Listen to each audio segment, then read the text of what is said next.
ಗೊತ್ತಿತ್ತೆ banking, financial services ಮತ್ತು insurance ಎಂಬ ಕ್ಷೇತ್ರ, BFSI ಎಂಬ ಕ್ಷೇತ್ರ ನಮ್ಮ ದೇಶದ ಆರ್ಥಿಕ ಸ್ಥಿತಿಗೆ ಒಂದು ದೊಡ್ಡ ಆಧಾರವಾಗಿದೆ.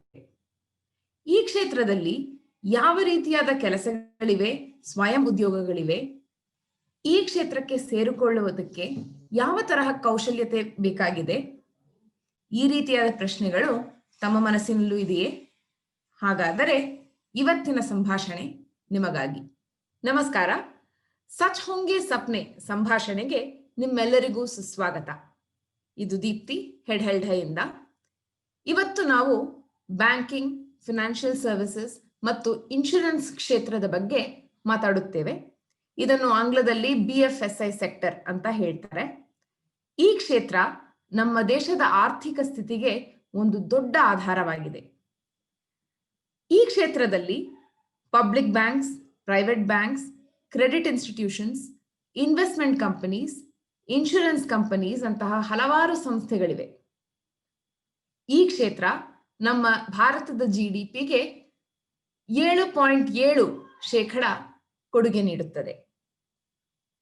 ಕೇವಲ ಬ್ಯಾಂಕ್ಸಿನಲ್ಲಿ ಮಾತ್ರ 1.5 ದಶಲಕ್ಷ ಜನರು ಕೆಲಸ ಮಾಡ್ತಾರೆ. ಈ ಕ್ಷೇತ್ರ ತುಂಬಾ ದೊಡ್ಡದ್ದು ಮತ್ತು ಅನಿಯಮಿತ ಅವಕಾಶಗಳನ್ನು ಒಳಗೊಂಡಿದೆ. ಇವತ್ತು ಈ ಕ್ಷೇತ್ರದ ಬಗ್ಗೆ ಮಾತಾಡಲು ನಮ್ಮ ಜೊತೆ ಶ್ರೀ ಕೆ ನಾಗರಾಜ್ ಅವರು ಬಂದಿದ್ದಾರೆ. ನಾಗರಾಜ್ ಅವರಿಗೆ ಕ್ಯಾನರಾ ಬ್ಯಾಂಕಿನಲ್ಲಿ ಸುಮಾರು 28 ವರ್ಷಗಳ ಅನುಭವವಿದೆ ಮತ್ತು ಕ್ಯಾನರಾ ಬ್ಯಾಂಕ್ ಸ್ಟಾಫ್ ಟ್ರೈನಿಂಗ್ ಕಾಲೇಜಿನಲ್ಲಿ ಸುಮಾರು 7 ವರ್ಷಗಳ ಅನುಭವವಿದೆ. ಸುಮಾರು 1 ವರ್ಷ ಕಾಲದಿಂದ ಅವರು ಕ್ರೈಸ್ಟ್ ಯೂನಿವರ್ಸಿಟಿ ಬೆಂಗಳೂರಿನಲ್ಲಿ ಪ್ರೊಫೆಸರ್ ಆಗಿದ್ದಾರೆ. ಹಲವಾರು ಜನರಿಗೆ ಈ ಕ್ಷೇತ್ರದಲ್ಲಿ ಹೇಗೆ ಬರೋದು ಅನ್ನೋದ್ರ ಬಗ್ಗೆ ಸಮಾಲೋಚನೆ, ತರಬೇತಿ ಎರಡೂ ನೀಡುತ್ತಾ ಇದ್ದಾರೆ. ಸರ್ ನಮಸ್ಕಾರ. ಹೆಡ್ಹೆಲ್ಢೈ ಸಂಸ್ಥೆಯಿಂದ ಈ ಸಚ್ ಹೋಂಗೆ ಸಪ್ನೆ ಸಂಭಾಷಣೆಗೆ ನೀವು ನಮ್ ಜೊತೆ ಇಲ್ಲಿ ಇವತ್ತು ಬಂದಿದ್ದಕ್ಕೆ ನಮ್ಗೆ ತುಂಬಾ ತುಂಬಾ ಸಂತೋಷ. ನಿಮ್ಗೆ ಸ್ವಾಗತ ಕೂಡ. ನಿಮ್ಮ ಅನುಭವ, ನಿಮ್ಮ ನಾಲೆಡ್ಜ್, ಈ ಕ್ಷೇತ್ರದ ಬಗ್ಗೆ ನಿಮ್ಗಿರೋ ನಾಲೆಡ್ಜ್ ಇದೆಲ್ಲ ನಮ್ ಜೊತೆ ಹಂಚ್ಕೊಳಕ್ಕೆ ನೀವು ಬಂದಿರೋದು ಅಂತ ನಮ್ಗೆ ತುಂಬಾ ಖುಷಿ ಆಗ್ತಾ ಇದೆ. ಶುರು ಮಾಡೋಣ ಸರ್? ಓಕೆ, ಧನ್ಯವಾದಗಳು ದೀಪ್ತಿ. ತುಂಬ ಸಂತೋಷ ನನಗೆ ಈ ಒಂದು ಸಂಸ್ಥೆಯಿಂದ ಕರೆದು ಒಂದು ಮಾತಾಡ್ಸೋಕ್ಕೆ ಅವಕಾಶ ಮಾಡಿಕೊಟ್ಟಂತ ನಿಮ್ಮ ಸಂಸ್ಥೆಗೆ ಧನ್ಯವಾದಗಳನ್ನು ಹೇಳ್ತಾ ನಾನು ಪ್ರಾರಂಭ ಮಾಡ್ತೀನಿ. ಸರ್, ಮೊದಲನೇ ಈ ಬ್ಯಾಂಕಿಂಗ್, ಫಿನಾನ್ಷಿಯಲ್ ಸರ್ವಿಸಸ್ ಮತ್ತೆ ಇನ್ಶೂರೆನ್ಸ್ ಸೆಕ್ಟರ್, ನಾವು ಆಂಗ್ಲ ಭಾಷೆಯಲ್ಲಿ ಏನು BFSI ಅಂತ ಹೇಳ್ತೀವಿ, ಹಣಕಾಸು ಸೇವೆಗಳು, ಇನ್ಶೂರೆನ್ಸ್ ಕ್ಷೇತ್ರ ಏನಿದೆ, ಈ ಕ್ಷೇತ್ರ ಅಂದ್ರೆ ಏನ್ ಸರ್? ಇದ್ರ ಬಗ್ಗೆ ಸ್ವಲ್ಪ ನಮ್ಗೆ ಇದು ಅರ್ಥ ಮಾಡ್ಕೊಳ್ಳೋ ತರ ನಮ್ಗೆ ಸ್ವಲ್ಪ ಹೇಳಿ, ಈ ಕ್ಷೇತ್ರದಲ್ಲಿ ಏನೆಲ್ಲ ಬರುತ್ತೆ ಅಂತ. ಖಂಡಿತ. ಈ ಬ್ಯಾಂಕಿಂಗ್ ಅಂದ್ರೆ ಸಾಂಪ್ರದಾಯಿಕವಾಗಿ ಬ್ಯಾಂಕಿಂಗು ಪ್ರಾರಂಭದಲ್ಲಿ ಒಂದು ಸೇವಿಂಗ್ಸ್ ಸಂಸ್ಥೆಯಾಗಿ ಪ್ರಾರಂಭ ಆಗಿತ್ತು. ಆ ನಂತರ ಈ ಬ್ಯಾಂಕಿಂಗ್ ಕ್ಷೇತ್ರ ವಿಶಾಲವಾಗಿ ಈಗ ಭಾರತ ದೇಶದಲ್ಲಿ ಸುಮಾರು 110 ವರ್ಷದ ಇತಿಹಾಸ ಇದೆ. ಈ ಮಾಡ್ರನ್ ಬ್ಯಾಂಕಿಂಗ್ ಅಂತೇನು ನಾವು ಹೇಳ್ತೀವಿ, ಅದು ಒಂದು 110 ವರ್ಷದ ಇತಿಹಾಸ ಇದೆ. ಅದಾದ ನಂತರ ಕ್ಷೇತ್ರ ವಿಸ್ತಾರ ಆದ ಕೂಡಲೇ ಅದರಲ್ಲಿ ಹಲವಾರು ವೈವಿಧ್ಯತೆಗಳು ಬಂದು ನಮಗೆ ಕಾಣಸಿಗುತ್ತೆ. ಸೊ ಈಗಿನ ಪರಿಸ್ಥಿತಿಯಲ್ಲಿ ಬ್ಯಾಂಕಿಂಗ್ ಕ್ಷೇತ್ರದಲ್ಲಿ ಸಾಂಪ್ರದಾಯಿಕ ಕ್ಷೇತ್ರ, ನ್ಯೂ ಜನರೇಷನ್ ಬ್ಯಾಂಕ್ಸ್ ಅಂತ ಹೇಳ್ತೀವಿ, ಹೊಸ ಅಲೆ ಇರ್ತಕ್ಕಂಥ ಬ್ಯಾಂಕಿಂಗ್ ಕ್ಷೇತ್ರ, IT ಸರ್ವೀಸಸ್ ಇನ್ ಬ್ಯಾಂಕಿಂಗ್. ಅದಲ್ಲದೆ ಬ್ಯಾಂಕಿಂಗ್ ಕ್ಷೇತ್ರದಲ್ಲಿ ಆಗ್ತಿದ್ದಂಥ ಕೆಲಸಗಳನ್ನು ಬೇರೆ ಬೇರೆ ಕ್ಷೇತ್ರಗಳಲ್ಲಿ, ಅಂದರೆ ಒಂದು ಸೇವಾ ಸಂಸ್ಥೆಗಳು, ಹಣಕಾಸು ಸೇವಾ ಸೌಲಭ್ಯಗಳನ್ನು ಹೊಂದಿರುವಂಥ ಸಂಸ್ಥೆಗಳು, ಫೈನಾನ್ಷಿಯಲ್ ಸರ್ವೀಸಸ್, ಅದನ್ನು ಕೆಲವು ಸೇವೆಗಳನ್ನು ಬೇರೆ ಬೇರೆ ಸಂಸ್ಥೆಗಳೇ ನಡೆಸುತ್ತವೆ. ಒಟ್ಟಾರೆ ಬ್ಯಾಂಕಿಂಗು ಒಂದು ಸೇವಿಂಗ್ ಸಂಸ್ಥೆಯಿಂದ ಈ ಮಟ್ಟಕ್ಕೆ ತುಂಬ ಬೆಳೆದಿದೆ. ಸೊ ಹಣಕಾಸು ಸೇವಾ ಸಂಸ್ಥೆಗಳು, ಫೈನಾನ್ಷಿಯಲ್ ಸರ್ವೀಸಸ್ ಅಂದರೆ ಮ್ಯೂಚುವಲ್ ಫಂಡ್ ಇರ್ಬೋದು, ಮೈಕ್ರೋ ಫೈನಾನ್ಸ್ ಸರ್ವೀಸಸ್ ಇರ್ಬೋದು, ಮರ್ಚೆಂಟ್ ಬ್ಯಾಂಕಿಂಗ್ ಇರ್ಬೋದು, ನಾನ್ ಬ್ಯಾಂಕಿಂಗ್ ಫೈನಾನ್ಸ್ ಕಂಪನೀಸ್. ಈ NBFC ಅನ್ನೋದು ಸಾಮಾನ್ಯ ನಮ್ಮ ದೇಶದಲ್ಲಿ ಒಂದು 8,000 ಕಂಪನಿಗಳಿದೆ. 2 ಥರ ಇದೆ. ಅದರಲ್ಲಿ ಒಂದು 150-160 NBFCಗಳು ಬ್ಯಾಂಕ್ ಹಾಗೆ ಡೆಪಾಸಿಟು ತೊಗೋಬೋದು ಅವರು, ಆದರೆ ಸಾಲ ಕೊಡೋ ಹಾಗಿಲ್ಲ.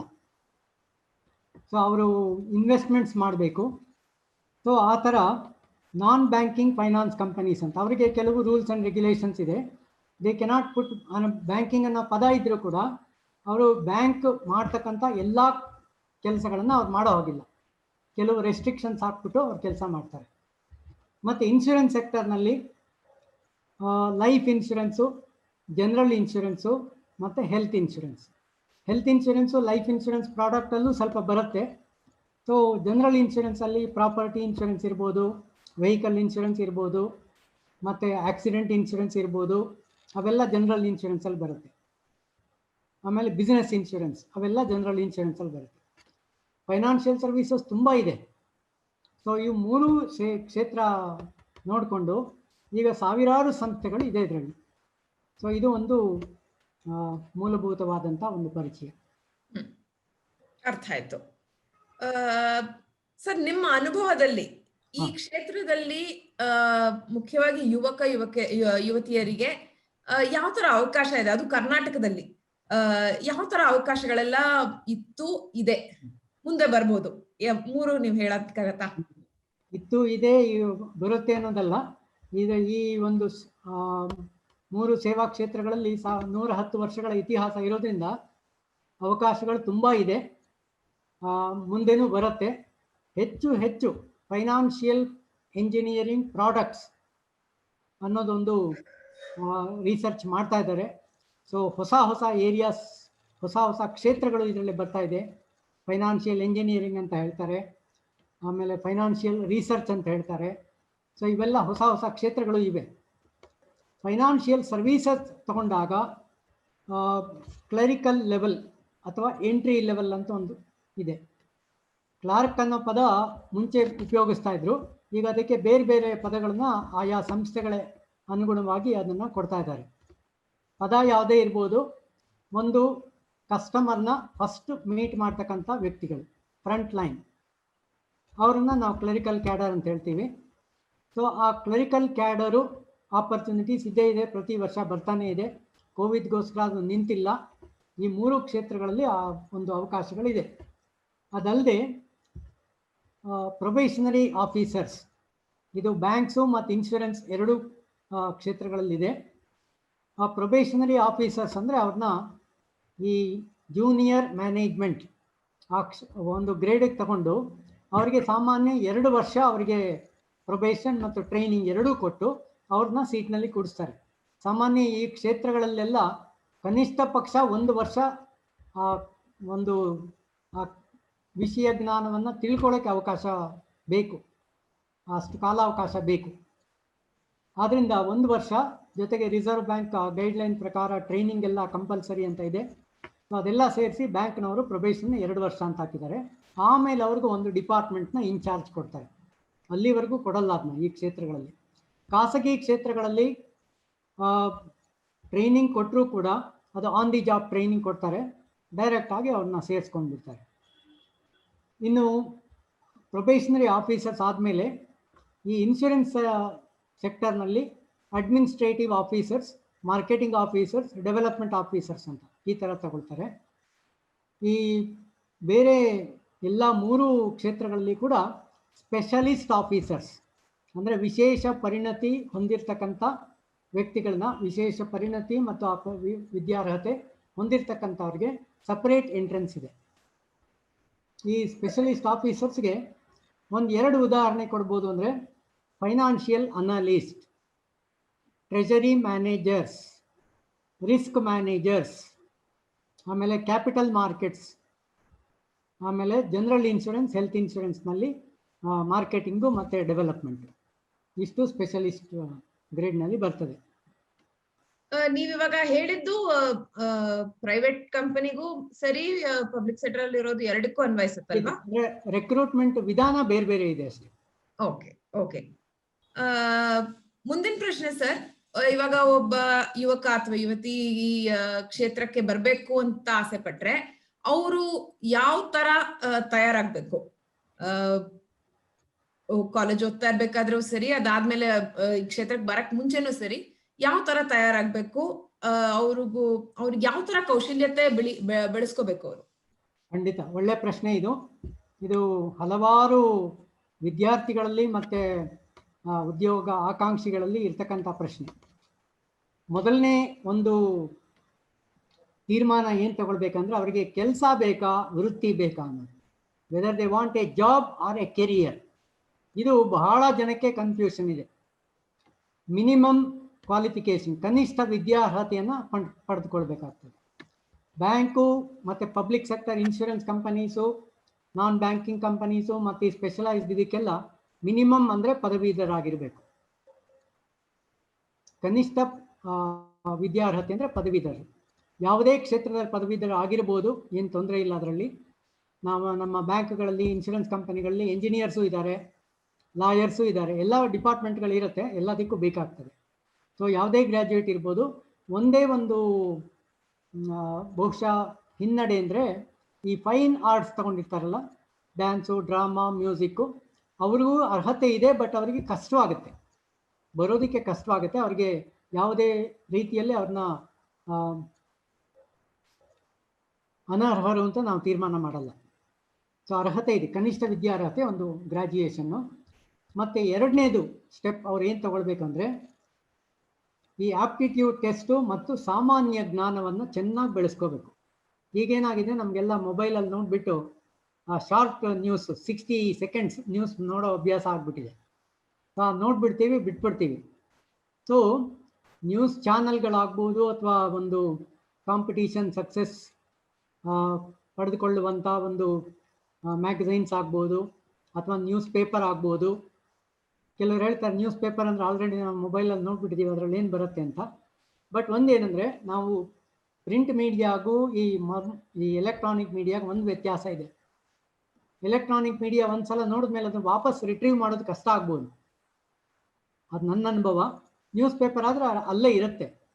ನನ್ನ ಒಂದು ಸಜೆಷನ್ ಏನಂದರೆ, ಕನಿಷ್ಠ ಹಿಂದಿನ 3 ತಿಂಗಳು ಅಥವಾ 4 ತಿಂಗಳ ನ್ಯೂಸ್ ಪೇಪರ್ನಲ್ಲಿ ಬರ್ತಕ್ಕಂಥ ದೇಶದ ಸಾಮಾಜಿಕ, ರಾಜಕೀಯ, ಬಿಸಿನೆಸ್, ಫೈನಾನ್ಸ್ ಈ ವಿಚಾರಗಳನ್ನು ಓದೋದ್ರ ಜೊತೆಗೆ ಅದನ್ನು ರೆಕಾರ್ಡ್ ಮಾಡ್ಕೋಬೇಕು, ಡಾಕ್ಯುಮೆಂಟ್ ಮಾಡಬೇಕು. ನಾನೊಂದು 2 ಕಾಲೇಜಲ್ಲಿ ಕೆರಿಯರ್ ಗೈಡೆನ್ಸ್ ಮಾಡುವಾಗ ಈ ಡಾಕ್ಯುಮೆಂಟೇಷನ್ ಹೇಗೆ ಮಾಡಬೇಕಂತ ಕೂಡ ನಾನು ಗೈಡೆನ್ಸ್ ಕೊಟ್ಟಿದ್ದೀನಿ. ಸೊ ಡಾಕ್ಯುಮೆಂಟ್ ಮಾಡಿಕೊಂಡ್ರೆ ಅವ್ರಿಗೆ ನೆನಪಿನ ಶಕ್ತಿ ಚೆನ್ನಾಗಿರುತ್ತೆ. ಸೊ ಇದು ಎರಡನೇದು. ಈ ಜನರಲ್ ಅವೇರ್ನೆಸ್ ಅಂತ ಬರುವಾಗ, ಬ್ಯಾಂಕು, ಫೈನಾನ್ಷಿಯಲ್ ಸೆಕ್ಟರ್ನಲ್ಲಿ ಈ ಜನರಲ್ ನಾಲೆಡ್ಜ್ ಅಂದರೆ ಟ್ಯೂಬ್ಲೈಟ್ ಯಾರು ಕಂಡುಹಿಡಿದ್ರು, ಕಂಪ್ಯೂಟರ್ ಯಾರು ಕಂಡುಹಿಡಿದ್ರು, ಅದು ಕೇಳಲ್ಲ. ಅದು ಇರುತ್ತೆ 1-2 ಪ್ರಶ್ನೆ ಇರುತ್ತೆ. ಹೆಚ್ಚಿನ ಪ್ರಶ್ನೆಗಳು ಅರ್ಥಶಾಸ್ತ್ರ ಮತ್ತು ಈ ಫೈನಾನ್ಸ್ ಬಗ್ಗೆ, ಬ್ಯಾಂಕ್ಗಳ ಬಗ್ಗೆ, ರಿಸರ್ವ್ ಬ್ಯಾಂಕ್ ಬಗ್ಗೆ, ಫೈನಾನ್ಸ್ ಮಿನಿಸ್ಟ್ರಿ ಬಗ್ಗೆ, ಈ ಥರ, ಮತ್ತು ನಮ್ಮ world trade organisation, international financial institutions, ಇವುಗಳ ಬಗ್ಗೆ ಜಾಸ್ತಿ ಜ್ಞಾನ ಇಟ್ಕೋಬೇಕಾಗತ್ತೆ. ಇದನ್ನು ಅಭಿವೃದ್ಧಿ ಪಡಿಸ್ಕೋಬೇಕು ಅವರು. ಇನ್ನು ಮೂರನೇದು ಸಂವಹನ ಕಲೆ, ಕಮ್ಯುನಿಕೇಷನ್ ಸ್ಕಿಲ್ಸ್. ಇಂಗ್ಲೀಷ್ ಆಗ್ಬೋದು, ನಮ್ಮ ಲೋಕಲ್ ಲ್ಯಾಂಗ್ವೇಜ್ ಆಗ್ಬೋದು, ಅದು ಕಲ್ತ್ಕೊಳ್ಬೇಕಾಗ್ತದೆ. ಇಲ್ಲ ಸರ್, ತುಂಬಾ ಚೆನ್ನಾಗಿ ಹೇಳಿದ್ರಿ. ಅವ್ರಿಗೆ ಕೆಲಸ ಬೇಕಾ ವೃತ್ತಿ ಬೇಕಾ ಅನ್ನೋದೇ ಮೊದಲನೇ ಪ್ರಶ್ನೆ ಅವ್ರು ತಾವೇ ಕೇಳ್ಕೋಬೇಕಾಗಿರೋದು ಅಂತ. ಸರಿ ಸರ್, ಮುಂದಿನ ಪ್ರಶ್ನೆ. ಈ ಕ್ಷೇತ್ರದಲ್ಲಿರುವಂತಹ 3 ಸವಾಲುಗಳು ಅಂತ ನಾವು ಕೇಳಿದ್ರೆ, ಅದು ಯಾರು ಜಾಸ್ತಿ ಅದ್ರ ಬಗ್ಗೆ ಚರ್ಚೆ ಮಾಡದೇ ಇರೋಂತಹ ಸವಾಲುಗಳು ಅಂತಂದ್ರೆ ಏನ್ ಹೇಳ್ತೀರಾ ನೀವು? ನನ್ನ 45 ವರ್ಷದ ಅನುಭವದಲ್ಲಿ ಹೇಳೋದಾದ್ರೆ, ಒಂದು ರಿಸ್ಕ್ ಆನ್ ದ ಜಾಬ್. ಅಯ್ಯೋ, ಬ್ಯಾಂಕ್ನಲ್ಲಿ ಕ್ಯಾಶ್ ಇದ್ಬಿಡುತ್ತಪ್ಪ, ಡಾಕ್ಯುಮೆಂಟ್ಸ್ ಇರುತ್ತೆ, ಸೆಕ್ಯೂರಿಟೀಸ್ ಇರುತ್ತೆ, ಏನಾರ ಕಳೆದೋದ್ರೆ ನನ್ನ ತಲೆ ಮೇಲೆ ಎಲ್ಲಿ ಬರುತ್ತೆ. ಸೊ ಈ ಅಪಾಯ, ರಿಸ್ಕ್ ಅಂದರೆ ಏನು ಸರಿಯಾದ ಕನ್ನಡ ಪದ ನನಗೆ ಸಿಗ್ತಾ ಇಲ್ಲ, ಆ ರಿಸ್ಕ್ ಅಂತಲೇ ನೀವು ಇಟ್ಕೊಳ್ಳಿ. ಸೊ ಆ ಕೆಲಸದಲ್ಲಿ ಇರ್ತಕ್ಕಂಥ ರಿಸ್ಕು, ಆ ರಿಸ್ಕಿನ ಬಗ್ಗೆ ಭಯ, ಇದು ಮೊದಲನೇ ಚಾಲೆಂಜ್. ಆ ಭಯ ಹೋಗ್ಲಾಡಿಸ್ಬೇಕು. ಅದು ಆ 1 ವರ್ಷದ ಟ್ರೈನಿಂಗ್ನಲ್ಲಿ ಆಗತ್ತೆ, ಖಂಡಿತ ಆಗತ್ತೆ. ಎರಡನೇದು, ಈ ಹಣಕಾಸು ವಿಚಾರಗಳಲ್ಲಿ ತಪ್ಪು ತಿಳುವಳಿಕೆ ಇದೆ. ಬ್ಯಾಂಕ್ ಅಂದರೆ ಅಲ್ಲಿರೋ ದುಡ್ಡೆಲ್ಲ ನಮ್ಮದೇ. ಸೊ ಪಾಕೆಟಲ್ಲಿರೋ ದುಡ್ಡು ಬೇರೆ, ಬ್ಯಾಂಕಲ್ಲಿರೋ ಒಳಗಡೆ ಇರೋ ದುಡ್ಡು ಬೇರೆ. ಹಣ ಆಗ್ಬೋದು, ಹಣಕಾಸಿನ ಇನ್ಸ್ಟ್ರೂಮೆಂಟ್ ಆಗ್ಬೋದು. ನನ್ನ ಅನುಭವದಲ್ಲಿ ಎಷ್ಟೋ ಜನ ಅದರ ಬಗ್ಗೆ ತಪ್ಪು ತಿಳುವಳಿಕೆಯಿಂದ ತೊಂದರೆಗೆ ಒಳಪಟ್ಟಿದ್ದಾರೆ. ಆ ತೊಂದರೆಗೆ ಒಳಪಡಬಾರ್ದವರು. ಅದು ಒಂದು ಗ್ರೇಟ್ ಚಾಲೆಂಜ್. ತಮ್ಮ ಒಂದು ಕಾಂಡಕ್ಟ್ ಅದನ್ನು ಸರಿಯಾಗಿ ಬೆಳೆಸ್ಕೋಬೇಕಾಗ್ತದೆ. ಮೂರನೇ ಚಾಲೆಂಜು, ಅದು ಎಟರ್ನಲ್ ಅಂತ ಹೇಳ್ಬೋದು, ಸಾರ್ವಕಾಲಿಕ ಅಂತ ಹೇಳ್ಬೋದು. ಈ ಸರ್ವಿಸ್ ಪ್ರೊವೈಡರ್ಸ್ ಅಂದರೆ ಬ್ಯಾಂಕು, ಇನ್ಸ್ಟಿಟ್ಯೂಷನ್, ಸಂಸ್ಥೆಗಳು ಮತ್ತು ಗ್ರಾಹಕರ ನಿರೀಕ್ಷೆಗಳಿಗೆ ತುಂಬ ವ್ಯತ್ಯಾಸ ಇದೆ. ಇದು 3 ಚಾಲೆಂಜ್. ಖಂಡಿತ. ನೀವ್ ಹೇಳೋದ್ ನೋಡಿದ್ರೆ ಖಂಡಿತ ಈ ಕ್ಷೇತ್ರದಲ್ಲಿ ಎಚ್ಚರಿಕೆ ವಹಿಸ್ಬೇಕಾಗಿರೋದು ತುಂಬಾ ಮುಖ್ಯ. ಮುಂದಿನ ಪ್ರಶ್ನೆ ಸರ್, ಇದು ನೀವು ಸ್ವಲ್ಪ ಆಲ್ರೆಡಿ ಹೇಳಿದೀರಾ, ಆದ್ರೆ ಇನ್ನು ಸ್ವಲ್ಪ ಚರ್ಚೆ ಮಾಡೋಣ. ಈ ಕ್ಷೇತ್ರದಲ್ಲಿ ಬೆಳಿಬೇಕಾದ್ರೆ ಒಂದ್ಸತಿ ಸೇರ್ಕೊಂಡ್ಬಿಟ್ವಿ ಸರಿ, ಆದ್ರೆ ಬೆಳಿಬೇಕಾದ್ರೆ ಯಾವ ತರ ಕೌಶಲ್ಯತೆಗಳನ್ನ, ಸ್ಕಿಲ್ಸ್ ಅಂಡ್ ನಾಲೆಡ್ಜ್ ಎರಡು ಯಾವ ತರ ಬೆಳೆಸ್ಕೊಂಡು ಹೋಗ್ಬೇಕು? ನೋಡಿ, ಪ್ರಾರಂಭದಲ್ಲಿ ಹೇಳಿದೆ ಪದವೀಧರ ಆಗಬೇಕು ಅಂತ. ಬರೀ ಪದವೀಧರರಾದ್ರೆ ಆಗಲ್ಲ. ಇಲ್ಲಿ ಪ್ರಾರಂಭಿಕ ಹಂತಕ್ಕೆ ಎಂಟ್ರಿ ಆಗಬೇಕಾದ್ರೂ, ಪ್ರವೇಶ ಪಡ್ಕೊಳ್ಬೇಕಾದ್ರೂ ಕೆಲವು ಸ್ಕಿಲ್ಸ್ ಇದೆ. ಶೀಘ್ರ ಗ್ರಹಣ, ಅಥವಾ ಅದನ್ನು ವೇಗ ಅಂತ ಹೇಳ್ಬೋದು, ಸ್ಪೀಡ್ ಅಂತ ಕನ್ನಡ ಇಂಗ್ಲೀಷಲ್ಲಿ ಹೇಳ್ತೀವಿ. Speed, accuracy, decision making, interpersonal skills plus information technology. ತಾಂತ್ರಿಕತೆ ಅಥವಾ ಇನ್ಫಾರ್ಮೇಷನ್ ಟೆಕ್ನಾಲಜಿ ಅದಕ್ಕೆ ಕಂಪಲ್ಸರಿ. ಇವಾಗ ಅದಿಲ್ಲದೇ ಇವಾಗ ಎಂಟ್ರಿ ಇಲ್ಲವೇ ಇಲ್ಲ. ಇದನ್ನು ಬೆಳೆಸ್ಕೊಳ್ಬೇಕಾದ್ರೆ ಹೇಗೆ ಅಂದರೆ, ಪ್ರಾರಂಭಿಕ ಹಂತದಲ್ಲಿ ಆಪ್ಟಿಟ್ಯೂಡ್ ಟೆಸ್ಟ್ ಅಂತ ಮಾಡ್ತಾರೆ. ಆ ಟೆಸ್ಟ್ ಮಾಡೋದ್ರಲ್ಲಿ ಒಂದು ಲ್ಯಾಂಗ್ವೇಜ್ ಸ್ಕಿಲ್. ಮ್ಯಾಥಮೆಟಿಕ್ಸಲ್ಲಿ ಹಲವಾರು ವಿಧಗಳಿದೆ. ಇಲ್ಲಿ ನಾವು ಮುಖ್ಯವಾಗಿ ನೋಡ್ತಕ್ಕಂಥದ್ದು ಅರ್ಥಮೆಟಿಕ್ ಸ್ಕಿಲ್ಸ್, ಬೇಸಿಕ್ ಅರ್ಥಮೆಟಿಕ್. ಎಷ್ಟೋ ಜನ ನಾವು 4ನೇ ಕ್ಲಾಸ್ನಿಂದ 12ನೇ ಕ್ಲಾಸ್ವರೆಗೆ ಏನು ಕಲ್ತಿದ್ದಾರೆ ಆ ಮ್ಯಾಥಮೆಟಿಕ್ಸೇ ಪ್ರಶ್ನೆ ಬರೋದು ಇದರಲ್ಲಿ. ಆದರೆ ಸ್ಪೀಡ್, ಅದೇ ಲೆಕ್ಕಗಳನ್ನು 30 ಸೆಕೆಂಡಲ್ಲಿ ಹೇಗೆ ಮಾಡೋದು? ನಾವು ಹೇಳ್ಕೊಟ್ರು ಅದು ಪ್ರಾಕ್ಟೀಸ್ ಮಾಡದೇ ಇದ್ರೆ ಆಗಲ್ಲ. ನಾವು ಹೇಳ್ತೀವಿ ಬ್ಯಾಂಕು ಮತ್ತು ಫೈನಾನ್ಷಿಯಲ್ ಸೆಕ್ಟರ್ ಸರ್ವೀಸಸ್ಗೆ ನಮ್ಮಂಥ ಟ್ರೈನರ್ಸ್ ಹತ್ರ ಬಂದರೆ ಅಥವಾ ಕೌನ್ಸಿಲರ್ಸ್ ಹತ್ರ ಬಂದರೆ 100 hours of practice, 30 hours of coaching minimum. ಅದು ಸೆಲ್ಫ್ ಲರ್ನಿಂಗ್ ಆದರೂ ಆಗ್ಬೋದು, ಬಟ್ 100 hours ಪ್ರಾಕ್ಟೀಸ್ ಮಾಡಲೇಬೇಕು. 100 hours ನನಗೆ ಕೊಡೋಕ್ಕೆ ಶಕ್ತಿ ಇಲ್ಲ ಅಂದರೆ ಅವ್ರು ಈ ಕ್ಷೇತ್ರಕ್ಕೆ ಎಂಟ್ರಿ ಆಗೋದು ಕಷ್ಟ ಆಗಿದೆ. ಇಂಟೆಲಿಜೆಂಟ್ ಇರ್ಬೋದು, ಕೆಲವರು ವಿಸ್ಡಮ್ ಇದ್ದವ್ರು ಇರ್ಬೋದು, ತುಂಬ ಎಕ್ಸ್ಟ್ರಾರ್ಡಿನರಿ ಸ್ಟೂಡೆಂಟ್ಸ್ ಇರ್ಬೋದು. ನಾನು ಹೇಳ್ತಾ ಇರೋದು ಒಂದು ಆವರೇಜ್, ಸರಾಸರಿ ಒಂದು ಜ್ಞಾನ ಇರ್ತಕ್ಕಂಥ ಒಂದು ವ್ಯಕ್ತಿಗೆ 100 hours ಪ್ರಾಕ್ಟೀಸ್ ಇರಲೇಬೇಕು, ಮಾಡಬೇಕು ಅವರು. ಇದು ಎಂಟ್ರಿ ಲೆವೆಲ್ಗೆ.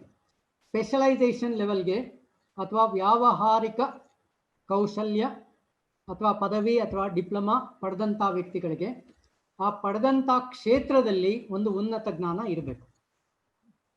ನಿಜ ಸರ್. ಅದ್ರಲ್ಲೂ ನೀವು ಇವಾಗ ಇಂಟರ್ಪರ್ಸನಲ್ ಸ್ಕಿಲ್ಸ್ ಅಂತ ಹೇಳಿದ್ರಲ್ಲ, ಖಂಡಿತ BFSIಗೆ ಅದು ತುಂಬಾ ಮುಖ್ಯ ಅನ್ಸುತ್ತೆ. ಮುಂದಿನ ಪ್ರಶ್ನೆ ಸರ್, ಈ ಕ್ಷೇತ್ರದಲ್ಲಿ ಯಾವ್ದೆಲ್ಲ ಕರಿಯರ್ಸ್ ಇದೆ? ಎಂಟ್ರಿ ಲೆವೆಲ್ ಆಗ್ಬೋದು, ಆಮೇಲೆ ಬೆಳಿತಾ ಬೆಳಿತಾ ಯಾವ ತರ ಕರಿಯರ್ಸ್ ಎಲ್ಲ ನಾವು ನೋಡ್ಬೋದು? ನೀವು ಆಲ್ರೆಡಿ ಸ್ವಲ್ಪ ಹೇಳಿದೀರಾ, ಆದ್ರೂ ಇನ್ನು ಸ್ವಲ್ಪ ಡೀಪ್ ಆಗಿ ಚರ್ಚೆ ಮಾಡೋಣ. ಓಕೆ, ಇದರಲ್ಲಿ ಕ್ಲರಿಕಲ್ ಲೆವೆಲ್ ನಾನು ಹೇಳಿದಾಗೆ ಪ್ರಾರಂಭಿಕ ಹಂತ. ಕ್ಲರಿಕಲ್ ಲೆವೆಲ್ನ ಕ್ಯಾಶಿಯರು ಸೇರ್ತಾರೆ, ಸಿಂಗಲ್ ವಿಂಡೋ ಆಪರೇಟರ್ಸು ಸೇರ್ತಾರೆ, ಅಂದರೆ ಫ್ರಂಟ್ ಲೈನ್ ಸ್ಟಾಫ್ ಏನು ಹೇಳ್ತಾರೆ ಅವೆಲ್ಲ clerical level. Next probationary officers. ಅದು ಬ್ಯಾಂಕಿಂಗ್ ಕ್ಷೇತ್ರದಲ್ಲೂ ಇದೆ, ಫೈನಾನ್ಷಿಯಲ್ ಸರ್ವೀಸಸ್ ಕ್ಷೇತ್ರದಲ್ಲೂ ಇದೆ. ಪ್ರೊಬೇಷನರಿ ಆಫೀಸರ್ಸ್ ಅಂದರೆ 1 ವರ್ಷ ಅಥವಾ 2 ವರ್ಷ ಅವರು ಪ್ರೊಬೇಷನ್ ಮೇಲೆ ಇರ್ತಾರೆ, ಅಂದರೆ ಇನ್ನೊಬ್ಬ ಸೂಪರ್ವೈಸರ್ ಕೆಳಗಡೆ ಇರ್ತಾರೆ ಅವರು, ಅಂದರೆ ಅವ್ರಿಗಿಂತ ಹೈಯರ್ ಲೆವೆಲ್ಲೇ ಇರ್ತಾರೆ. ಸೊ ಅವರ ಕೈ ಕೆಳಗೆ ಅವರ ಅಥವಾ ಸಹಭಾಗಿತ್ವದೊಂದಿಗೆ ಇವ್ರು ಕೆಲಸ ಕಲಿಬೇಕು. ಮತ್ತು information technology officers. Information technology, computer knowledge ಬೇಕೇ ಬೇಕು. ಸ್ಪೆಷಲಿಸ್ಟ್ ಪೋಸ್ಟ್ ಏನಿದೆ ಇನ್ಫಾರ್ಮೇಷನ್ ಟೆಕ್ನಾಲಜಿ ಆಫೀಸರ್ಸ್ ಅಂದರೆ, ಇನ್ಫಾರ್ಮೇಷನ್ ಟೆಕ್ನಾಲಜಿ ಡಿಪಾರ್ಟ್ಮೆಂಟ್ಸ್ ಇರುತ್ತೆ, ಅದರಲ್ಲಿ ವಿವಿಧ ಯಾವ್ಯಾವುದು ಸರ್ವೀಸಸ್ ಅಪ್ಗ್ರೇಡ್ ಮಾಡಬೇಕು, ಯಾವ್ಯಾವುದು ಮಾನಿಟರ್ ಮಾಡಬೇಕು, ಯಾವ್ಯಾವ್ದು ಮೇಂಟೈನ್ ಮಾಡಬೇಕು, ಅದನ್ನು ಕಸ್ಟಮರ್ಗೆ ಏನು ಗೈಡೆನ್ಸ್ ಕೊಡಬೇಕು, ಅದಕ್ಕೆ ಒಂದು ದೊಡ್ಡ ಡಿಪಾರ್ಟ್ಮೆಂಟ್ಸ್ ಇರುತ್ತೆ.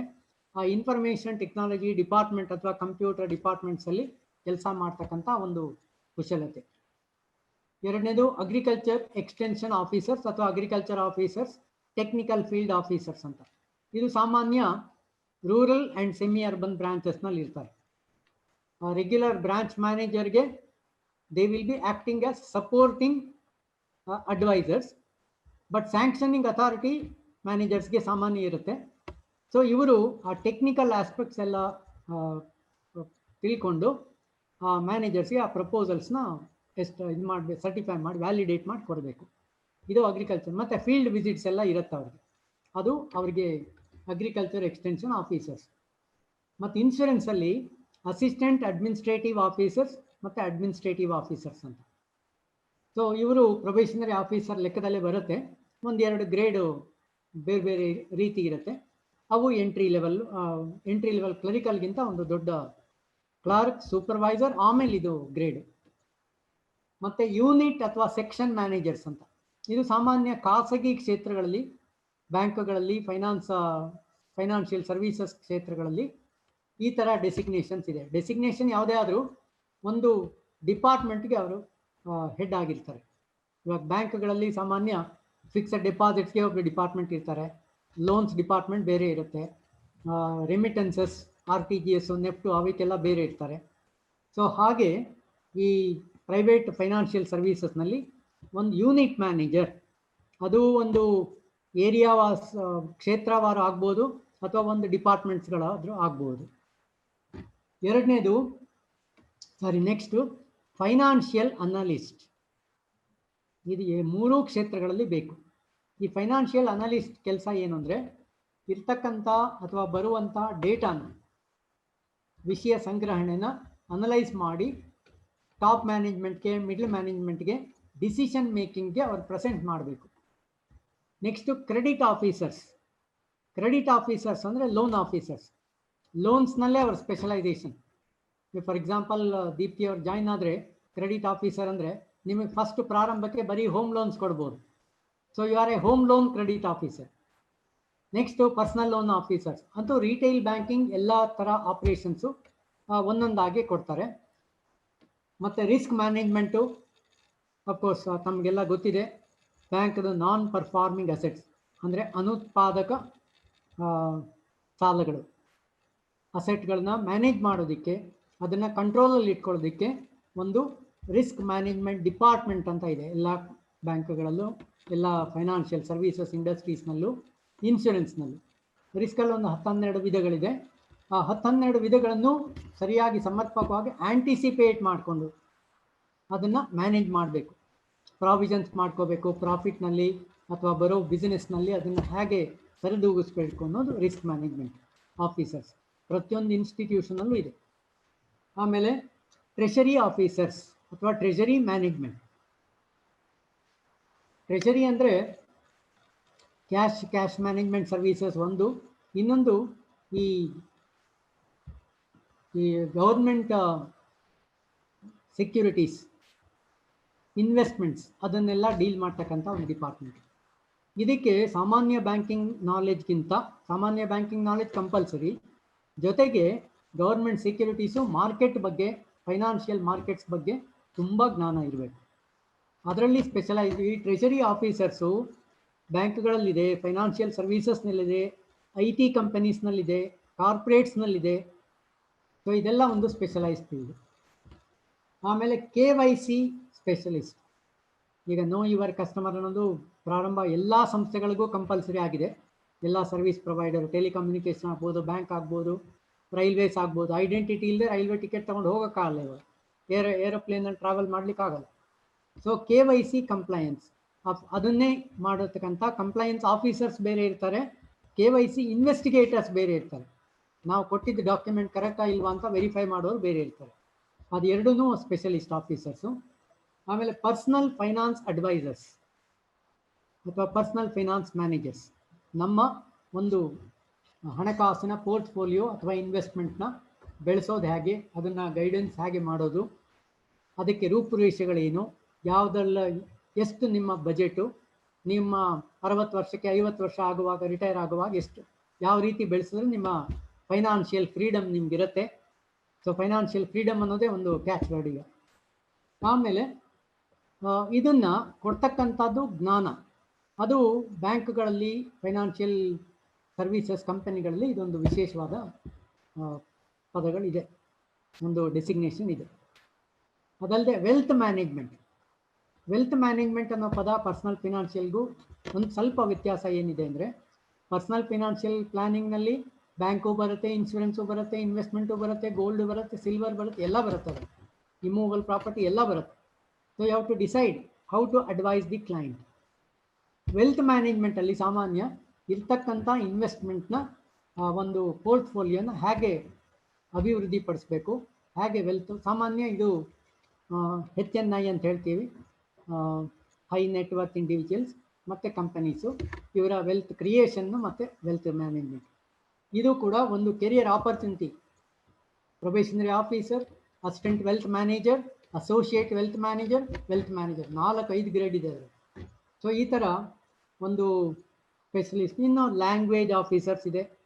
ನಮ್ಮ ರಾಷ್ಟ್ರ ಭಾಷಾ ನೀತಿ ಪ್ರಕಾರ ಅಫಿಷಿಯಲ್ ಲ್ಯಾಂಗ್ವೇಜ್ ಆಫೀಸರ್ಸ್ ಅಂತಿದೆ. ಲೋಕಲ್ ಲ್ಯಾಂಗ್ವೇಜಸ್ ಕೆಲವು ಡಿಪಾರ್ಟ್ಮೆಂಟ್ಗಳಲ್ಲಿ ಆ ಒಂದು ಒಂದು ಡಿಸಿಗ್ನೇಷನ್ನ ಇಟ್ಕೊಂಡಿರ್ತಾರೆ. ಇದೆಲ್ಲದಕ್ಕೂ ಒಂದು ವಿಶೇಷವಾದ ಒಂದು ತರಬೇತಿ, ಒಂದು ಪರಿಣತಿ ಬೇಕು. BComನಲ್ಲಿ ವೆರೈಟೀಸ್ ಇದೆ. BCom ಮತ್ತು BBAನಲ್ಲಿ ವೆರೈಟೀಸ್ ಇದೆ. Professional qualifications: BCom travel and tourism, BCom finance and accounts, BCom taxation, BCom international finance, BCom wealth management, BCom professional ಕೋರ್ಸಸ್ಗೆ ಇಂಟಿಗ್ರೇಟೆಡ್ ಮಾಡ್ತಕ್ಕಂಥ ಒಂದು ಕೋರ್ಸ್ಗಳು ಇವೆ. ಈವನ್ ಅದರ್ವೈಸ್ ಜಾಬ್ ಎಂಟ್ರಿ ಲೆವೆಲ್ಗೆ ಸೇರಿದ ಮೇಲೆ ಈ ಪ್ರೊಫೆಷನಲ್ ಕ್ವಾಲಿಫಿಕೇಷನ್ನ ಅಥವಾ ಪ್ರೊಫೆಷನಲ್ ಐಡಿಯಾಸ್ನ, ವ್ಯಾವಸಾಯಿಕ ಕುಶಲತೆಯನ್ನು ಒಂದು ಪೋಸ್ಟ್ ಗ್ರ್ಯಾಜುಯೇಟ್ ಡಿಪ್ಲೊಮಾ ಸೆಲ್ಫ್ ಸ್ಟಡಿನಲ್ಲಿ ತಗೊಳ್ಬೋದು. ತುಂಬ ಇಗ್ನೋದಲ್ಲೂ ತುಂಬ ಕೋರ್ಸ್ಗಳಿವೆ. ಬೇರೆ ಬೇರೆ ಪ್ರೈವೇಟ್ ಇನ್ಸ್ಟಿಟ್ಯೂಷನ್ಸ್, ಯೂನಿವರ್ಸಿಟೀಸ್ನಲ್ಲೂ ಪ್ರೈವೇಟ್ ಕೋರ್ಸಸ್ ಇವೆ. ಪೋಸ್ಟ್ ಗ್ರ್ಯಾಜುಯೇಟ್ ಡಿಪ್ಲೊಮಾ ಅದೆಲ್ಲ 6 ತಿಂಗಳು 1 ವರ್ಷದ ಇರುತ್ತೆ ಸಾಮಾನ್ಯ ಕೋರ್ಸ್ಗಳು. ಅದು ಮಾಡಿಕೊಂಡ್ರೆ ಈ ವಿಷಯಗಳಲ್ಲಿ ಪರಿಣತಿ ಹೊಂದೋದಕ್ಕೆ ಸಾಧ್ಯ. ಧನ್ಯವಾದ ಸರ್. ಸರ್, ಮುಂದಿನ ಪ್ರಶ್ನೆ, ಓಕೆ, ಅದು ನನಗೆ ತುಂಬಾ ಪ್ರಿಯವಾದ ಪ್ರಶ್ನೆ ಅನ್ಸುತ್ತೆ. ಸ್ತ್ರೀಯರಿಗೆ ಮತ್ತು ಅಂಗವಿಕಲತೆ ಇರೋರಿಗೆ ಈ ಕ್ಷೇತ್ರದಲ್ಲಿ ಏನೆಲ್ಲ ಅವಕಾಶ ಇದೆ? ಒಂದು ಜಾಬ್ ಮತ್ತು ಕೆರಿಯರ್ ಅಂದರೆ ವೃತ್ತಿ ಮತ್ತು ಕೆಲಸ ಅನ್ನೋ ದೃಷ್ಟಿ ಬಂದಾಗ ಸ್ತ್ರೀಯರಿಗೆ ಅಥವಾ ಮಹಿಳೆಯರಿಗೆ ಸಮಾನ ಅವಕಾಶಗಳಿದೆ. ಯಾವುದೇ ಥರ ತಾರತಮ್ಯ ಇಲ್ಲ. ಇದು ಏನು ಮೊದಲು ಇದುವರೆಗೂ ಏನು ಹೇಳಿದ್ದೇನೆ ಅದು ಸ್ತ್ರೀಯರಿಗೆ ಮಹಿಳೆಯರಿಗೆ ಸಮಾನ ಅವಕಾಶ ಇದೆ. ಯಾವ ಅನುಮಾನವೂ ಇಲ್ಲ. 50-50 ಆರ್ ಈವನ್ 60-40 ಅದು ಏನು ಬೇಕಾದ್ರೂ ಹೇಳ್ಕೋಬೋದು. ಸೊ ಅವಕಾಶ as long as the woman has got the aptitude, ಅಂದರೆ ಆ ಮಹಿಳೆಯರಿಗೆ ಆ ಸಾಮರ್ಥ್ಯ ಇದ್ದರೆ ಆಟೋಮೆಟಿಕ್ಕಾಗಿ ಬರುತ್ತೆ.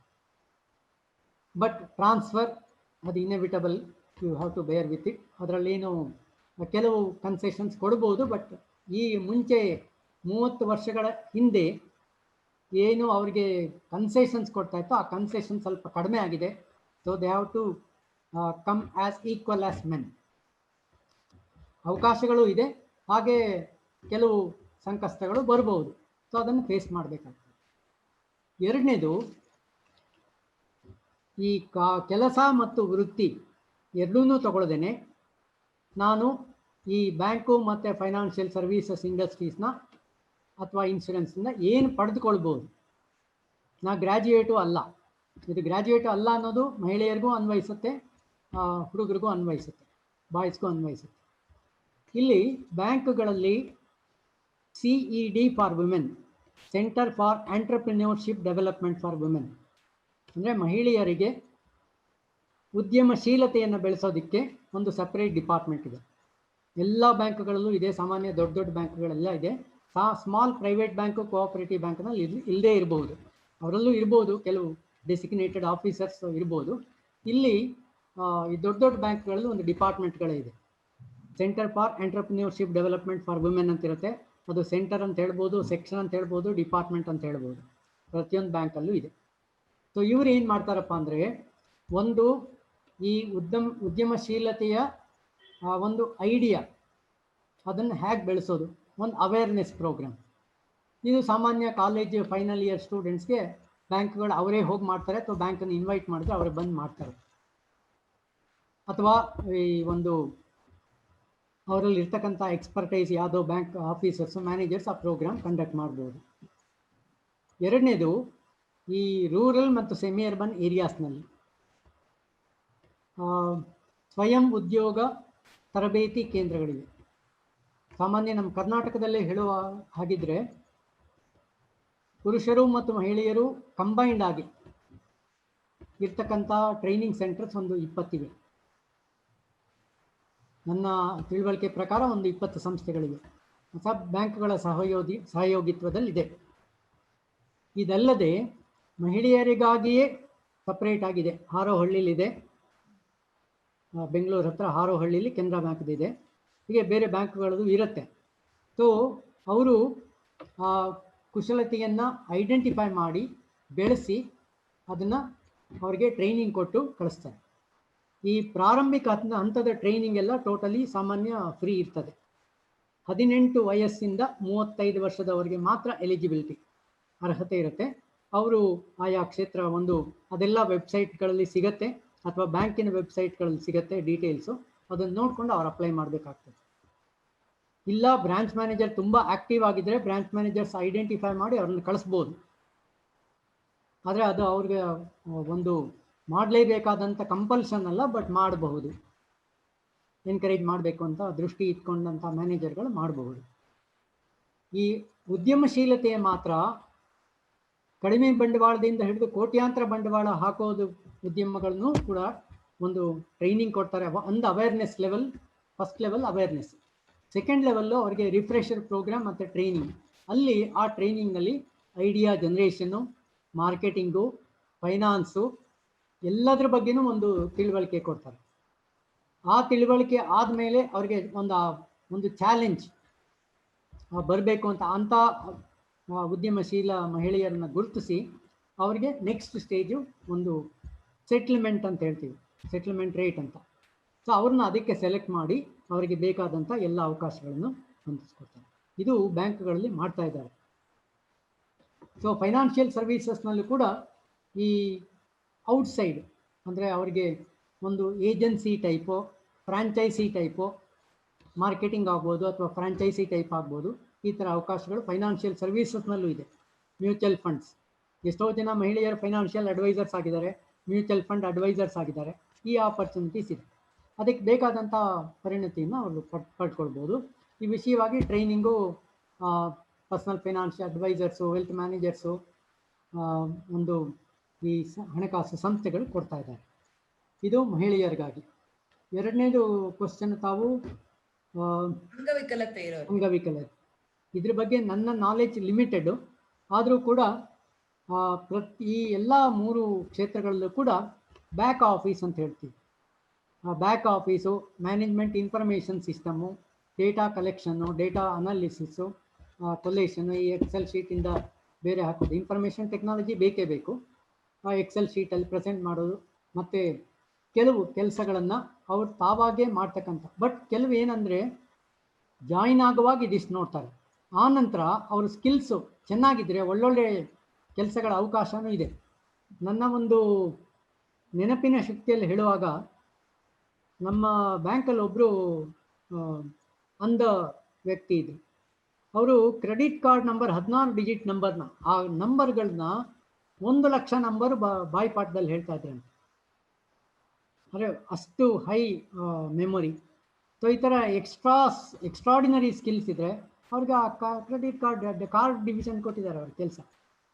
ಕಾರ್ಡ್ ಡಿವಿಷನಲ್ಲಿ ಆಫೀಸರು, ಅಫ್ಕೋರ್ಸ್ ಅವರಿಗೆ ಸಪೋರ್ಟ್ ಇರ್ತದೆ. ಸೊ ಈ ಥರ ಅವಕಾಶಗಳು ತುಂಬ ಇವೆ. ಅದು ಆಯಾ ವ್ಯಕ್ತಿ ಮೇಲೆ ಡಿಪೆಂಡ್ ಆಗುತ್ತೆ. ಬಟ್ ಎಂಟ್ರಿ ಲೆವೆಲಲ್ಲಿ ಒಂದು ಬ್ಯಾಕ್ ಆಫೀಸ್ ಜಾಬ್ಸು ಅಥವಾ ಮ್ಯಾನೇಜ್ಮೆಂಟ್ ಇನ್ಫಾರ್ಮೇಷನ್ ಸಿಸ್ಟಮ್ಸು ಇಂಥವು ಕೊಡ್ತಾರೆ.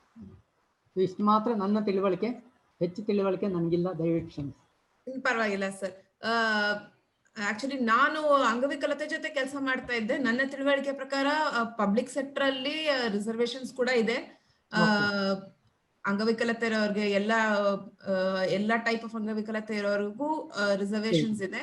ಅವ್ರಿಗೆ ಅದಕ್ಕೆ ತಕ್ಕಂತ ಎಕ್ಸಾಮ್ಸ್, ಅದಕ್ಕೆ ಆ ಎಕ್ಸಾಮ್ ಬರೆಯುವಂತ ಸಪೋರ್ಟ್, ಮತ್ತೆ ನೋಟ್ ರೀಡಿಂಗ್ ಮೆಷಿನ್ಸ್ ಎಲ್ಲಾನು ಸಪೋರ್ಟ್ ಕೊಡ್ತಾರೆ ಅಂತ ಅನ್ನೋದು ನನ್ನ ತಿಳುವಳಿಕೆ. ಖಂಡಿತ ಅದಲ್ಲೇನು ಎರಡನೇ ಮಾತಿಲ್ಲ, ಅವಕಾಶಗಳೆಲ್ಲ ಇದೆ. ಖಂಡಿತ. ಸರ್, ಮುಂದಿನ ಪ್ರಶ್ನೆ. ನೀವು ಇದನ್ನ ಮತ್ತೆ ಹೇಳಿದೀರಾ, ಆದ್ರೂ ಈ ಕ್ಷೇತ್ರದಲ್ಲಿ ಆಂಟ್ರಪ್ರಿನರ್ಶಿಪ್ ಅಂತ ನೀವು ಆಲ್ರೆಡಿ ಹೇಳಿದೀರಾ, ಸೆಂಟರ್ ಫಾರ್ ಆಂಟ್ರಪ್ರಿನರ್ಶಿಪ್ ಸಂಕ್ಷಿಪ್ತವಾಗಿ ಅದನ್ನ ಹೇಳ್ತೀನಿ ಅಂತ ನೀವು ಹೇಳಿದೀರಾ. ಆದ್ರೆ ಅದು ನಾವು ಸ್ತ್ರೀಯರಿಗೆ ಅಂತ ಮಾತ್ರ ಮಾತಾಡಿದ್ವಿ. ಇವಾಗ ಎಲ್ಲರಿಗೂ ಅನ್ವಯಿಸುವಂತ ರೀತಿಯಲ್ಲಿ ಮಾತಾಡೋಣ.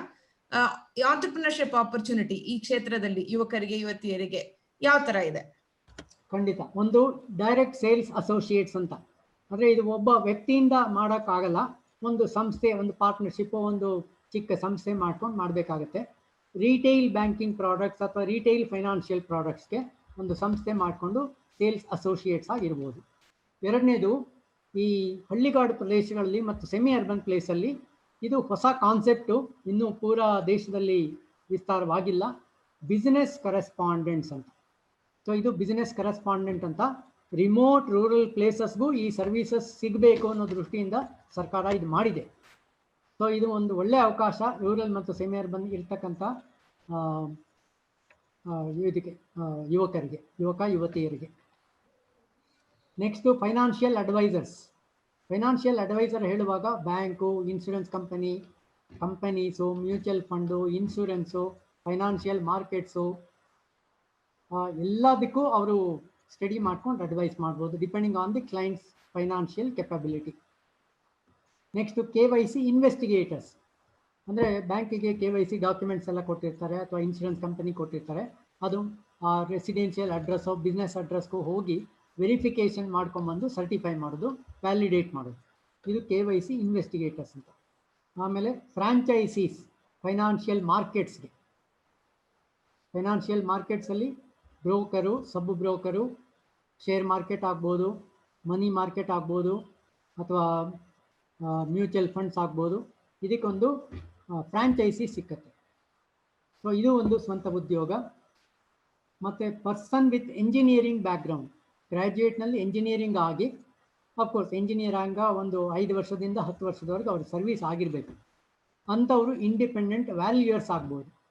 ಬ್ಯಾಂಕ್ಗಳು ಒಂದು ಸಾಲ ಕೊಡುವಾಗ, ದೊಡ್ಡ ದೊಡ್ಡ ಕೋಟಿಗಟ್ಟಲೆ ಸಾಲ ಕೊಡುವಾಗ, ಬಿಲ್ಡಿಂಗ್ಸು ಅಥವಾ ಸ್ಟ್ರಕ್ಚರ್ಸು ಅಥವಾ ಎಕ್ವಿಪ್ಮೆಂಟ್ಸು, ಅದರ ವ್ಯಾಲ್ಯೂನ ಸರ್ಟಿಫೈ ಮಾಡಬೇಕು, ಅದು ವ್ಯಾಲ್ಯೂಯರ್ಸ್ ಅಂತಾರೆ. ಆ valuers independent entrepreneurial opportunity, both for men and women. ನಾನು ಎಷ್ಟೋ ವುಮೆನ್ ಆರ್ಕಿಟೆಕ್ಟ್ಸು ನೋಡಿದ್ದೀನಿ. ಸೊ ಬ್ಯಾಂಕ್ ವ್ಯಾಲ್ಯೂಯರ್ಸ್ ಆಗಿದ್ದಾರೆ ಅವರು. ಬ್ಯಾಂಕು ಆಗ್ಬೋದು, LIC ಆಗ್ಬೋದು, ಇದು ಫೈನಾನ್ಷಿಯಲ್ ಸರ್ವೀಸಸ್ಗೂ ಆಗ್ಬೋದು. ಸೊ ಇದು ಒಂದು ಆಪರ್ಚುನಿಟಿ. ಮತ್ತು ಆಗಲೇ ಹೇಳಿದಂಗೆ ಏನು ಕ್ವಾಲಿಫಿಕೇಷನ್ ಇಲ್ಲ, 10th ಸ್ಟ್ಯಾಂಡರ್ಡು ಅಥವಾ 10th ಸ್ಟ್ಯಾಂಡರ್ಡು ಆಗಿಲ್ಲ ಅಂಥವ್ರಿಗೆ rural development and self employment training institutes, RUDSETI, RUDSETI, ಗ್ರಾಮೀಣ ಅಭಿವೃದ್ಧಿ ಮತ್ತು ಸ್ವಯಂ ಉದ್ಯೋಗ ತರಬೇತಿ ಸಂಸ್ಥೆ, ಇದು ಕೂಡ ಇದೆ. ಇಲ್ಲಿ ಎಲ್ಲ ಥರದ ಒಂದು ಎಕನಾಮಿಕ್ ಆ್ಯಕ್ಟಿವಿಟಿ ಅಂತ ನಾವೇನು ಹೇಳ್ತೀವಿ, ಅದೆಲ್ಲದಕ್ಕೂ ಟ್ರೈನಿಂಗ್ ಕೊಡ್ತಾರೆ. ಐಡಿಯಾ ಒಂದು ಏನು, ಯಾವ ಕ್ಷೇತ್ರದಲ್ಲಿ ಟ್ರೈನಿಂಗ್ ಪಡ್ಕೋಬೇಕು ಅನ್ನೋದೊಂದು ಸ್ಟೂಡೆಂಟ್ಗೆ ಇರಬೇಕು. 18ರಿಂದ 35 ವರ್ಷ ಆ ಕ್ಷೇತ್ರದಲ್ಲಿ ಅವರು ಟ್ರೈನಿಂಗ್ ಕೊಟ್ಟು ಅವ್ರು ಸೆಟ್ಲ್ಮೆಂಟ್ ಆಗೋವರೆಗೂ ನೋಡ್ಕೋತಾರೆ. ಫೈನಾನ್ಸ್ ಕೊಡ್ತೀವಿ ಅಂತ ನಾವು ಪ್ರಾಮಿಸ್ ಮಾಡಲ್ಲ, ಆದರೆ ಸೆಟ್ಲ್ಮೆಂಟ್ ಯಾವ ರೀತಿಯಲ್ಲಾದರೂ ಅವ್ರ ಲೈಫಲ್ಲಿ ಸೆಟ್ಲ್ ಆಗಬೇಕು, ಅಲ್ಲಿವರೆಗೂ ಈ ಸಂಸ್ಥೆ ಫಾಲೋ ಅಪ್ ಮಾಡ್ತಾರೆ. ಇದಕ್ಕೆ ಒಂದು ಬ್ಯಾಂಕ್ ಆಫೀಸರ್ನೇ ಅಲ್ಲಿ ಡೈರೆಕ್ಟರ್ ಮಾಡಿರ್ತಾರೆ, ಸೀನಿಯರ್ ಆಫೀಸರ್ನ ಡೈರೆಕ್ಟರ್ ಮಾಡಿರ್ತಾರೆ. ಅವ್ರಿಗೆ ಟ್ರೈನಿಂಗ್ ಜೊತೆಗೆ ಅವ್ರನ್ನ ಹೇಗೆ ಸೆಟಲ್ಮೆಂಟ್ ಮಾಡಬೇಕು, ಯುವತಿಯರನ್ನ ಲೈಫಲ್ಲಿ ಹೇಗೆ ಸೆಟಲ್ ಮಾಡಬೇಕು ಅಂತ ಒಂದು ಅವಕಾಶ ಇದೆ. ಸೊ ಬ್ಯಾಂಕ್ ಜೊತೆ ನಾವು ಅಂದ್ರೆ ಬ್ಯಾಂಕಲ್ಲಿ ಕೆಲಸ ಮಾತ್ರ ಮಾಡ್ಬೇಕು ಅಂತ ಏನು ಅವಶ್ಯಕತೆ ಇಲ್ಲ. ನಾವು ನಮ್ದೇ ಸಂಸ್ಥೆಗಳು ಶುರು ಮಾಡಿ ಬ್ಯಾಂಕ್ ಜೊತೆ ಸೇರಿ ಕೆಲಸ ಮಾಡಬಹುದು. ಸರ್, ಮುಂದಿನ ಪ್ರಶ್ನೆ, ಇವಾಗ ಈ BFSI ಸೆಕ್ಟರ್ ಅಲ್ಲಿ ಮಿತ್ ಅಂತ ಹೇಳ್ತೀವಲ್ಲ, ಅಂದ್ರೆ ಅಂತದ್ದು ಯಾವುದಿದೆ ಸರ್? ಸಾಮಾನ್ಯ ತಿಳುವಳಿಕೆಯಲ್ಲಿ ಹೇಳುವಾಗ ಈ BFSI ಸೆಕ್ಟರ್ನಲ್ಲಿ ಕೆಲಸ ತುಂಬ ಕಷ್ಟ ಅನ್ನೋದು ಮಿಥ್ಯ. ಸತ್ಯ ಏನು ಅಂದರೆ ಕಷ್ಟ ಇಲ್ಲವೇ ಇಲ್ಲ, ಆದರೆ ಎಚ್ಚರಿಕೆ ವಹಿಸಬೇಕು, ಆತ್ಮವಿಶ್ವಾಸದಿಂದ ಕೆಲಸ ಮಾಡಬೇಕು, ಕುಶಲತೆಯನ್ನು ಬೆಳೆಸ್ಕೋಬೇಕು, ಜಾಗರೂಕರಾಗಿರಬೇಕು, ಕೆಲಸಕ್ಕೆ ತಕ್ಕಂತೆ ವ್ಯಕ್ತಿತ್ವವನ್ನು ಬೆಳೆಸ್ಕೋಬೇಕು, ಕೆಲಸಕ್ಕೆ ತಕ್ಕಂತೆ ಪ್ರತಿಫಲ ಸಿಗತ್ತೆ. ತಕ್ಷಣ ಇನ್ಸ್ಟೆಂಟ್ ರೆಮಿಡಿ ಇಲ್ಲ, ಇಲ್ಲಿ ಇನ್ಸ್ಟೆಂಟ್ ಸೊಲ್ಯೂಷನು ಮ್ಯಾಗಿ ಇಲ್ಲ. ಸ್ವಲ್ಪ ಒಂದು ಕಾಲಕ್ರಮೇಣ ಅವರಿಗೆ ಪ್ರತಿಫಲ ಸಿಗತ್ತೆ. ಕೆರಿಯರ್ ಅಂದ್ರೆ ವೃತ್ತಿಯನ್ನು ತಗೊಂಡಾಗ ಪ್ರತಿಫಲ ಖಂಡಿತ ಇದೆ. ಸರ್, ನನ್ನ ಕೊನೆ ಪ್ರಶ್ನೆ, 1 ಲೈನ್ ಅಡ್ವೈಸ್ ಅಂತ ನೀವು ಕೊಡ್ಬೇಕು ಅಂತಂದ್ರೆ ನಮ್ಮ ಈ ಸಚ್ ಹೊಂಗೆ ಸಪ್ನೆ ವೀಕ್ಷಿಸ್ತಾ ಇರುವಂತ ಯುವಕ ಯುವತಿಯರಿಗೆ ಏನ್ ಕೊಡ್ತೀರಾ? 1 ಲೈನ್ ಅಡ್ವೈಸ್. ದಯವಿಟ್ಟು ಈ ಕ್ಷೇತ್ರದಲ್ಲಿ ಬರಬೇಕಾದ್ರೆ ವೃತ್ತಿಯನ್ನಾಗಿ ಪರಿಗಣಿಸ್ಕೊಳ್ಳಿ. ಪದೇ ಪದೇ ಜಾಬ್ ಚೇಂಜ್ ಮಾಡಬೇಡಿ. ನಿಮಗೆ ಎಕ್ಸ್ಟ್ರಾರ್ಡಿನರಿ ಸ್ಕಿಲ್ಸು ಕ್ವಾಲಿಫಿಕೇಷನು ಅಥವಾ ಒಂದು ಡಬಲ್ ಬಂದರೆ ಓಕೆ, 1500 ರೂಪಾಯಿಗೋಸ್ಕರ ದಯವಿಟ್ಟು ಜಾಬ್ ಚೇಂಜ್ ಮಾಡಬೇಡಿ. ಇದು ನನ್ನ 1 ಲೈನರ್. ಸರ್, ಸಾಫ್ಟ್ ಸ್ಕಿಲ್ಸ್ ಅದು ಎಷ್ಟು ಮುಖ್ಯ ಎಲ್ಲ ಕ್ಷೇತ್ರಕ್ಕೂ ಅಂತ ನಮ್ಗೆಲ್ಲರಿಗೂ ಗೊತ್ತು. ಅದ್ರ ಬಗ್ಗೆ ನಿಮ್ಮ ಸಲಹೆ, ನಿಮ್ಮ ಅಭಿಪ್ರಾಯ? ಈ ಕ್ಷೇತ್ರ ಮುಂದೆ ಒಂದು ವಾಕ್ಯ: ನಾವು ಸಾರ್ವಜನಿಕವಾಗಿ ನಡೆದುಕೊಳ್ಳುವ ರೀತಿಯನ್ನು ಸಾಧ್ಯವಾದಷ್ಟು ಮಟ್ಟಿಗೆ ಹೊರಗಿನ ಮತ್ತು ಒಳಗಿನ ಅಂತರ ಕಡಿಮೆ ಮಾಡ್ಕೋಬೇಕು. ಮುಂದುವರೆದು ಹೇಳಬೇಕಾದ್ರೆ, ಇವರ ಹತ್ರ ಹೋದರೆ ನನ್ನ ಕೆಲಸ ಆಗತ್ತೆ ಅಥವಾ ಕೆಲಸ ಆಗದೇ ಇದ್ರೆ ಅದಕ್ಕೆ ಸಮರ್ಪಕವಾದ ವಿವರಣೆಯನ್ನು ನನಗೆ ಸಿಕ್ಕತ್ತೆ ಅನ್ನೋ ನಂಬಿಕೆ ಜನರಲ್ಲಿ ಬರೋ ಹಾಗೆ ನಾವು ನಡ್ಕೋಬೇಕು. ಇದು ಸಾಫ್ಟ್ ಸ್ಕಿಲ್. ಬೇರೆ ಎಲ್ಲ ಡೆಫಿನೇಷನು ಬೇಡ. ನಿಜ. ಅದು ಈ ನಂಬಿಕೆ ಅನ್ನೋದು BFSI ಕ್ಷೇತ್ರಕ್ಕೆ ನೀವು ಆಲ್ರೆಡಿ ಹೇಳಿದಿರ ಅದು ಎಷ್ಟು ಮುಖ್ಯ ಅಂತ ಅಲ್ವಾ? ಸೊ ಖಂಡಿತ ಅದು ಬೆಳೆಸ್ಕೋಬೇಕು. ಸರ್, ನಮ್ಮ ಪ್ರಶ್ನೆಗಳು ಇಲ್ಲಿ ಮುಗಿಯುತ್ತೆ. ನಿಮ್ಮ ಟೈಮ್ ನಮ್ಗಾಗಿ ಕೊಟ್ಟಿದ್ದಕ್ಕೆ ತುಂಬಾ ತುಂಬಾ ಧನ್ಯವಾದ. ಎಷ್ಟೊಂದು ಮಾಹಿತಿ ಕೊಟ್ರಿ, ಎಷ್ಟೊಂದು ಕರಿಯರ್ಸ್ ಇದೆ ಅನ್ನೋದ್ರ ಬಗ್ಗೆ, ಹೆಂಗೆ ಸಿದ್ಧಪಡಿಸ್ಕೋಬೇಕು ಅನ್ನೋದ್ರ ಬಗ್ಗೆ, ಆಂಟ್ರಪ್ರಿನರ್ಶಿಪ್ ಬಗ್ಗೆ, ಸ್ತ್ರೀಯರಿಗೆ ಏನ್ ಅವಕಾಶ ಇದೆ ಅನ್ನೋದ್ರ ಬಗ್ಗೆ ಎಷ್ಟೊಂದು ಮಾಹಿತಿ ಕೊಟ್ರಿ. ಇದು ಎಲ್ಲರಿಗೂ ತುಂಬಾ ಯೂಸ್ಫುಲ್ ಆಗಿರತ್ತೆ ಅಂತ ನಾವು ಖಂಡಿತ ನಂಬ್ತೀವಿ. ಮತ್ತೆ ತುಂಬಾ ಒಳ್ಳೆ ಅಡ್ವೈಸ್ ಇದು. ಕೆಲ್ಸ ತಗೋಬೇಡಿ, ಒಂದ್ ವೃತ್ತಿಯಾಗಿ ತಗೊಳ್ಳಿ, ಒಂದ್ ಕರಿಯರ್ ಆಗಿ ತಗೊಳ್ಳಿ, ಅವಾಗ್ಲೇ ಬೆಳೆಯಕ್ಕಾಗತ್ತೆ. ಜಾಬ್ ಮತ್ತೆ ಮತ್ತೆ ಚೇಂಜ್ ಮಾಡ್ತಾ ಹೋಗ್ಬೇಡಿ. ಇದನ್ನೊಂದು ಕರಿಯರ್ ಆಗಿ ತಗೊಂಡು ಸ್ಟಡಿಯಾಗಿ ಗ್ರೋ ಆಗ್ಬೇಕು ಅನ್ನೋದು, ಅದು ಖಂಡಿತ ಎಲ್ಲಾ ಕ್ಷೇತ್ರಕ್ಕೂ ನಿಜ. ಆದ್ರೆ ಈ ಕ್ಷೇತ್ರದಲ್ಲಿ ತುಂಬಾ ನಿಜ ಅಂತ ಅನ್ಸುತ್ತೆ. ತುಂಬಾ ಧನ್ಯವಾದ, ನೀವು ನಿಮ್ಮ ಅಮೂಲ್ಯವಾದ ಸಮಯ ನಮಗೆ ಕೊಟ್ಟಿದ್ದಕ್ಕೆ. ನನ್ನ ಕೈಲಾದ ಮಟ್ಟಿಗೆ ನಾನು ನನ್ನ ತಿಳುವಳಿಕೆಯನ್ನು ಹೇಳ್ಕೊಟ್ಟಿದ್ದೀನಿ. ಯಂಗ್ಸ್ಟರ್ಸ್ ಬೆಳಿಬೇಕು ಅನ್ನೋದು ನಂದು ಆ್ಯಕ್ಚುಲಿ. ಯಾಕೆ ನಾವು 2-3 ಕಾಲೇಜ್ಗಳ ಪ್ರೊಫೆಸರ್ ಆಗಿ ಕೆಲಸ ಮಾಡಿದ್ದೀನಿ. ಬ್ಯಾಂಕ್ ಬಿಟ್ಟು ನಾನು 2 ಕೆರಿಯರು, ಬ್ಯಾಂಕಿಂಗ್ ಕೆರಿಯರು ಮತ್ತು ಈ ಅಕಾಡೆಮಿಕ್ಸು ಎಲ್ಲ ಮಾಡಿಕೊಂಡು ನಮ್ಮ ಒಂದು ಯುವಕ ಯುವತಿಯರಿಗೆ ಒಂದು ಒಳ್ಳೆಯ ಮಾರ್ಗದರ್ಶನ ಕೊಡುವ ನಿಟ್ಟಿನಲ್ಲೇ ಕೆಲಸ ಮಾಡ್ತಾ ಇದ್ದೀನಿ. ಇದೊಂದು ಒಳ್ಳೆಯ ಅವಕಾಶ. ಸೊ ಈ ಅವಕಾಶ ಕೊಟ್ಟಂಥ ನಿಮ್ಮ ಸಂಸ್ಥೆಗೂ, ನಿಮಗೂ, ದೀಪ್ತಿಯವರಿಗೂ ಮತ್ತು ಪಾರುಲ್ ಅವರಿಗೂ ತುಂಬ ಧನ್ಯವಾದಗಳನ್ನು ಹೇಳಿ ನನ್ನ ಮಾತುಗಳನ್ನು ಮುಗಿಸ್ತೇನೆ. ಧನ್ಯವಾದ ಸರ್. ಶ್ರೀ ನಾಗರಾಜ್ ಅವರು ನಮಗೆ ಸಾಕಷ್ಟು ಮಾಹಿತಿ ನೀಡಿದ್ರು ಅಲ್ವಾ? ಈ ಕ್ಷೇತ್ರದಲ್ಲಿ ಯಾವ ತರ ಅವಕಾಶವಿದೆ, ನಾವು ನಮ್ಮನ್ನು ಹೇಗೆ ಸಿದ್ಧಗೊಳಿಸಬೇಕು, ಇದೆಲ್ಲದ್ರ ಬಗ್ಗೆನೂ ಮಾಹಿತಿ ನೀಡಿದ್ರು ಅಲ್ವಾ? ನಿಮ್ಮ ಚಾಟ್ ವಿಂಡೋ ಅಲ್ಲಿ ನಾವು ಒಂದು ಗೂಗಲ್ ಫಾರ್ಮ್ ನೀಡಿದ್ದೇವೆ. ದಯವಿಟ್ಟು ಅದನ್ನು ಭರ್ತಿ ಮಾಡಿ ಮತ್ತು ಈ ಸಂಬಂಧಿತ ಯಾವ ಪ್ರಶ್ನೆ ಇದ್ರೂ ದಯವಿಟ್ಟು ನಮ್ಮನ್ನು ಸಂಪರ್ಕಿಸಿ. ನಮ್ಮ ಕರಿಯರ್ ಗೈಡ್ಸ್ ಅಂದ್ರೆ ವೃತ್ತಿ ಮಾರ್ಗದರ್ಶಿಗಳು ನಿಮ್ಮನ್ನು ಸಂಪರ್ಕಿಸಿ ನಿಮಗೆ ಇದರ ಬಗ್ಗೆ ಬೇರೆ ಇನ್ನೂ ಹೆಚ್ಚು ಮಾಹಿತಿ ನೀಡ್ತಾರೆ. ನಾವು ಕಮೆಂಟ್ ಸೆಕ್ಷನ್ ಅಲ್ಲೂ ಇನ್ನೂ ಮಾಹಿತಿ ಕೊಟ್ಟಿದ್ದೇವೆ, ಅದನ್ನೆಲ್ಲ ಕೂಡ ಭೇಟಿ ಮಾಡಿ. ನಿಮ್ಮೆಲ್ಲರನ್ನು ಭೇಟಿ ಮಾಡಿದ್ರಲ್ಲಿ, ನಿಮ್ಮೆಲ್ಲರ ಜೊತೆ ಮಾತಾಡಿದ್ರಲ್ಲಿ, ಶ್ರೀ ನಾಗರಾಜ್ ಅವ್ರ ಜೊತೆ ಮಾತಾಡಿದ್ರಲ್ಲಿ ನಮ್ಮೆಲ್ಲರಿಗೂ ತುಂಬಾ ಸಂತೋಷ. ಈ BFSI ಕ್ಷೇತ್ರವನ್ನು ಸೇರಿಕೊಳ್ಳುವಂತಹ ನಿಮ್ಮ ಕನಸು ನನಸಾಗಲಿ.